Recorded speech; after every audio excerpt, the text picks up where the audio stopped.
Sanibona, ngaphambi singene kwivideo namuhla, ngithi angithathe lethuba ngibonge i-support nothando nesikhombise lona lingaphezu kokucabanga kwethu. Siyacela niqhubeke nisupporte njalo ngokubuka amavideo ethu, ungakhohlwa ukukhomenta, ushare, ulike. Siyafisa ukuzwa umbono wakho. Sicela ke singene kwivideo namuhla. Ngithi ngiyascrolla la ku-YouTube, ngizithela phe kwevideo kalobaba kuthiwa uClantis Dumakude. Ngimthola ukhuluma ngalolu daba olula ku-screen sakho.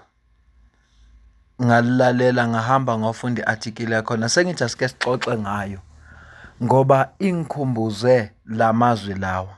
The risk with that, which I repeat before this committee, is that the members of crime intelligence are going to be forced to defend themselves. And the only best way to defend themselves is to speak the truth. And when they come with the truth, majority of you will not be able to stomach it. This country is going to burn. Because there are top secret things that should not be discussed in public like that. Umuntu iSunday World ethu yena osho lamazwi athi ama-prosecutor kanye nama-lawyer under i-payroll yegebengu i-suspended Inspector General of Crime Intelligence. Yingakho ngithi le article ingikhumbuza lamazwi asho General Mkhwanazi ukuthi abantu abasebenza ku-Crime Intelligence funa ube nendlela yokudila nabo ngoba uma ubabeka ekhoneni ubabeka kwi-position yokuthi abazidefende bazokhuluma iqiniso. And lelo qiniso akekho ozolijabulela ngoba lapha ku-Crime Intelligence baziyimfihlo okungafanelanga iphume. Kuneyimfihlo ezaziwa yibo okungafanelanga ziphumelizwe. Wakhuluma kanje mayikhuluma noNkabinde. Yabona namanje ngisasho ngithi the biggest thing that I've been talking about angekho umuntu ofuna ukuyilalela kuze namhlanje eyokuthi abantu be-crime intelligence make batholakala benze into wrong. Akumelanga bathathwe departmentally. Kumele basuswe ku-crime intelligence bawubekwa somewhere else. Because they are used to all these dirty things that is going to create a problem for the organization. For instance, bantu banema-access yama-secret estate. As an example. Whether uKhan, whether uMuji, whether ubantu se-Cape Town. Otiyo. Ukuthi kunezinto ababa involved ngazo during their line of operations. Othola ukuthi zi-involve ne-leadership political. Izinto abangathi mase be-desperate ukuthi thina we can't go down alone. Bagcina sebezi-expose. Bayisho kudala le. Namanje ngisayisho ukuthi akasuswe abasuswe one moment ethi umuntu wenza into wrong nende nto iqhamuka ku-IPD le recommendation yabo khanda ayithi baqhamuka ku-IPD okay i-IPD siqhame nento so into lesekususa sokubeka somewhere else by so doing even though the departmental thing yakhona must just die. Uyabona umshifta kwi-department emaphoyiseni usuke kuyanye or umsusa emaphoyiseni ukuze kwi-department yazi ukuthi umdluli ngabahendishela kanjani bekhona. Wenza njani? Kanjalo usithola kanti usithola yokungena nje umdluli kunale standard esikhona ngesiphelele yenza so lo muntu uthanda upresident umthatha umthatha ukuthi akaresign emaphoyiseni umarrange ku-state security ukuthi kumfake kwi-secret operation state security. Ayosebenza as an agent.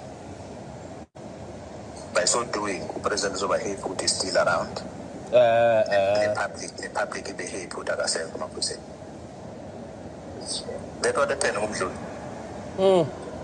Bamsusa kanjani njengoba eventually keqiniswe ngene ejele. So nala it's the same thing isho. Bonke labantu abafisa ama-disciplinary steps kwi-crime intelligence bengamelanga bathathwe. Bengafanele ukuthi mase kuthola evidence ukuthi kune-misconduct so kuthi umuntu akasuswe. Angaphelelwa umsebenzi asuswe nje. Whether ususelwa la emaphoyiseni or usuka kwi-defense intelligence usuka kwi-state security laba basamdinga bangamthoba sangamsebenzisa in another field. Le recording yadlalwa uMinister Senzo Mchunu. Uthi inkulumo le atshela uNkabinde ukuthi akamrecord uMkhwanazi uma bekhuluma. Lena ke kwakuyinkulumo ephakathi kaGeneral Mkhwanazi kanye noCedric Nkabinde, Chief of Staff kaMinister. Noma wayengenalwazi Lieutenant General Nhlanhla Mkhwanazi ukuthi bayamrecord, kodwa lento ayisho la ifana nalesi izoyifunda. Khumbula phela ukuthi kwaphuma nazi izindaba ngiyacabanga October. And in breaking news, President Cyril Ramaphosa has suspended the Inspector General of Intelligence, Mr. Imtiaz Faisal, pending a decision in an investigation by Parliament's Joint Standing Committee on Intelligence into the Inspector General's conduct. The JSCI has informed President Cyril Ramaphosa that it has received a complaint on the conduct of the Inspector General and that the committee will conduct an investigation in line with the Intelligence Services Act of 1994. Section 7 of the Act provides that if the Inspector General is the subject of an investigation by the Joint Standing Committee on Intelligence in terms of the subsection, he or she may be suspended by the President pending a decision in such investigation. Faisal has been suspended with immediate effect. Fundeka kanje article yakhona. Corrupt prosecutors and lawyers are paid ridiculous retainer fees by dangerous criminals to secure bail for these lawbreakers, who afterwards return to communities and recommit crime. This is contained in a classified report penned by suspended Inspector General of Intelligence Imtiaz Faisal, following oversight engagements with head of HONCOS of the South African Police Service Crime Intelligence. The report gives credence to KwaZulu-Natal Police Chief Lieutenant General Nhlanhla Mkhwanazi's recent claims that the criminal justice system has been infiltrated by criminal syndicates and drug cartels. Following Mkhwanazi's claims, in which he implicates suspended Minister of Police Senzo Mchunu, President Cyril Ramaphosa established a Madlanga Commission of Inquiry to investigate the top cops allegation. In the report, which we have seen, Faisal expressed concern that dangerous criminals nabbed through intelligence-driven operations are easily back on the street after being let free through bail in the courts. It describes dangerous criminals as those involved in cash-in-transit heist, kidnapping for ransom, and extortion-related crimes. Open quotes.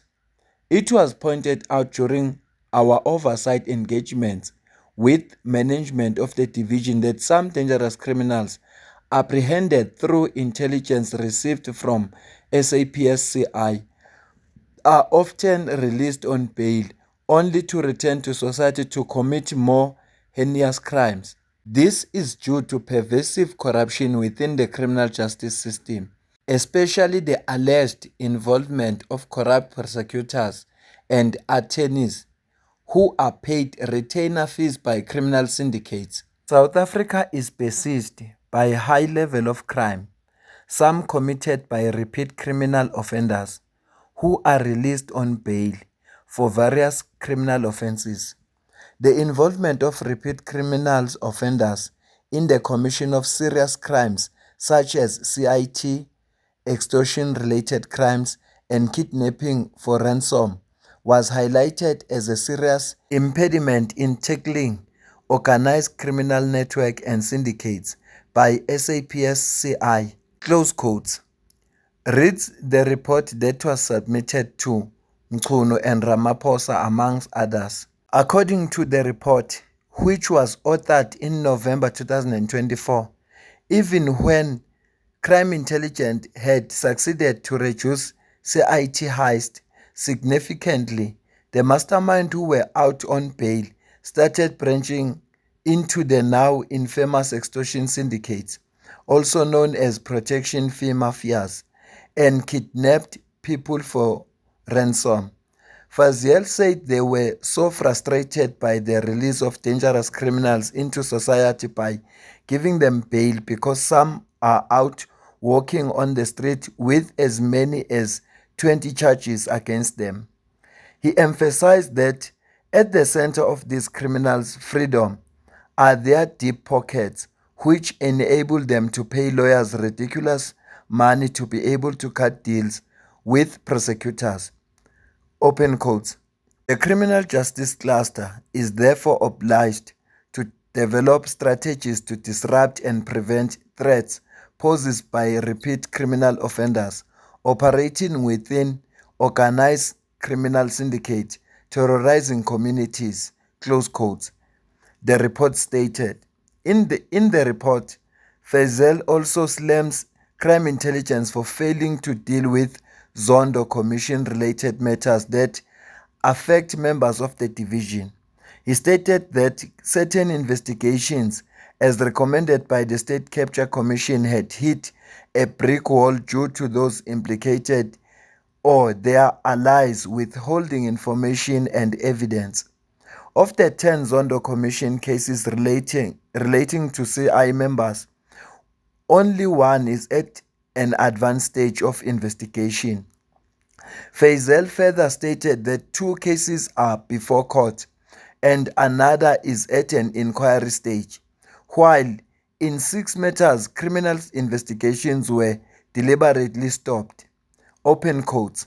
Whilst it will appear that criminal investigations in the majority of cases have been stopped, no reasons whatsoever have been provided in this regard. Does this mean that no further investigations will be undertaken or that it has been decided not to pursue these investigations? Whilst being mindful of the fact that SAPS Crime Intelligence is not wholly responsible for the implementation of certain of the findings and recommendations of the Zondo Commission, it is clear that there has been little or no progress since the previous reporting period. SAPS Crime Intelligence must play a more active role in ensuring that recommendations are implemented. As a former and current member of the South African Police Services, crime intelligence are implicated in criminality. Close quote. The report states, the implementation of the recommendation of the Zondo Commission, Faisal adds, should remain a priority and must be attended to with more urgency and focus. We will continue to monitor implementation and progress. Sesike sakusho kule channel ngaphambilini zakuphinda namanje. Abukho ubugebengu obungenziwe eSouth Africa uma amaphoyisa engesiyingxenye yabo. Kodwa ke manje Suspended Inspector General of Crime Intelligence usho lento efakazela lento yasho General Mkhwanazi ukuthi i-judiciary is captured by criminal syndicate. Ibhlungu ke lento ngoba ibona abantu laba esibheke ukuthi kufuneka bavikele umphakathi kodwa bakupayroll egebengu. Ngike ngabuza ngokwedlule ngathi lo bugebengu benzeka ngoba labantu bengaholi ngokwanele noma ubugebengu nje ngoba bukube egazini. Bengubuza lo mbuzo ngoba ngempela ngifuna uku-understand ukuthi kahle kuyiyona into eyenzekayo la yini. Ngoba angiqondi mina ukuthi ungathi kuyiposition usesigabeni futhi osaziyo nawe ukuthi la ubekwe khona ufuneka uvikele umphakathi kodwa ukhetha ukudayisa kalula kanjalo nje umphakathi. Yini inkinga? Uthando lwemali? Yingakho ke ngithi iyangidida kancane le ndaba kodwa mawukhumbula amazwi kaGeneral Mkhwanazi lawa kade wakhuluma noNkabinde kule recording engikucaphunele yona. Kukhona la kuveza khona ukuthi labantu bebesebenzela iCrime Intelligence uma uthwale kunephutha abalenzile kufuneka kube nendlela okuzodila nabo ngayo ngoba ngeke bavume. They won't allow to go down alone. Ngeke bavume ukuthi kube yibo bodwa abangena enkingeni. Kunalokho bazokhipha imfihlo, bazokhuluma amaqiniso. Uyabona manje useyazivezela ukuthi le nkinga esike sakhuluma ngayo yama-cash in transit heist eke yahlupha kakhulu nalo ukukidnapha kwabantu, ama-extortion, yonke lento le, ngoba kunama-prosecutor kanye nama-attorney akhokhelwa zigebengu. Uzozibuza umbuzo ukuthi hawu sonke lesikhathi ubethuleleni. Uyabona manje njengoba esuspendiwe, mhlawumbe icase yakhe izoba yimbi. Manje he won't go down alone. He won't go down alone. Uthe General Mkhwanazi, labantu abasenza crime intelligence ufuna ube nendlela okudila nabo, ngoba uma ubavalele ekhoneni bazokhuluma iqiniso. Angiyibambe le video, ngicela ukuze ukuphawula kwakho. Yabona lungcono lo daba salifunda. Ngiya-imagine nje. Ngiimagine ngoba uClancy Siduma ukuthi ukhulume ngayo lento, wathi hey, uma engenza i-press briefing singaba no-6 July 2.0. Ngempela nami ngiyavumelana naye. Uma ngathiwa nje wenza i-press briefing ukhuluma ngalezi zinto, abiza bezindaba bezokwazi ukwenaba so uzokuninga okushaqisayo. Kwakhona nje lokho esikuzwa manje ukufakazela into esho General Mkhwanazi kuyethusa. Ama-prosecutor bona abantu afuneka benze sure ukuthi umthetho uyalandelwa, kodwa kunalokho badayisa umthetho. Badayisa umthetho. Igebengu zenza noma yini ngoba ziyazi ukuthi ziyabakhokhela. Ya, kulukhuni. Sibambe le video. Cela ukuze ukuphawula kwakho la ku comment section.